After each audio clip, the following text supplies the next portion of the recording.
ఈ మూవీ ఒక cute and feel good rom com movie. Welcome to 365 days 365 movies. ఈరోజు day 122. ఈ రోజు నేను రికమెండ్ చేసే మూవీ ఏంటంటే Oohalu Gusagusalade movie. Acted by Naga Shaurya గారు, రాశికన్న గారు, శ్రీనివాస్ అవసరాల్ గారు. మూవీ ప్లాట్ ఏంటంటే ఈ మూవీ ఒక యువకుడి జీవితం చుట్టూ తిరుగుతుంది.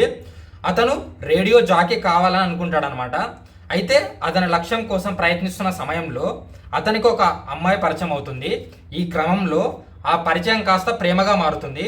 కానీ వారి మధ్య కొన్ని అడ్డంకులు, అపార్థాలనే వస్తాయి. ఆ పరిస్థితుల్లో అతను తన ప్రేమను, తన లక్ష్యాన్ని ఎలా బ్యాలెన్స్ చేస్తాడు అన్నదే ఈ మూవీలోని ప్రధాన అంశం. ఈ మూవీ ఒక ప్రేమ, భావోద్వేగాలు మరియు చిన్న చిన్న జీవిత సంఘటనలతో నిండిన ఒక feel good romantic comedy love story. ఈ మూవీ వచ్చేసి మనకు 4 ప్లాట్ఫామ్లో అవైలబుల్ ఉంది.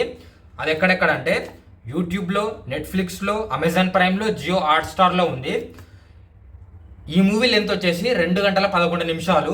ఇదనమాట ఈ సినిమా గురించి. నిన్న రికమెండ్ చేసిన కూలీ #1 మూవీ ఎలా ఉందో కామెంట్ చేయండి. రేపు మళ్ళీ మనం సరికొత్త మంచి సినిమా రికమెండేషన్తో కలుద్దాం. అప్పటి వరకు లైక్ చేసి, షేర్ చేసి, సబ్స్క్రైబ్ చేసి, బెల్ నోటిఫికేషన్ ఆన్ పెట్టుకోండి. మళ్ళీ రేపు కలుద్దాం. Thank you, bye.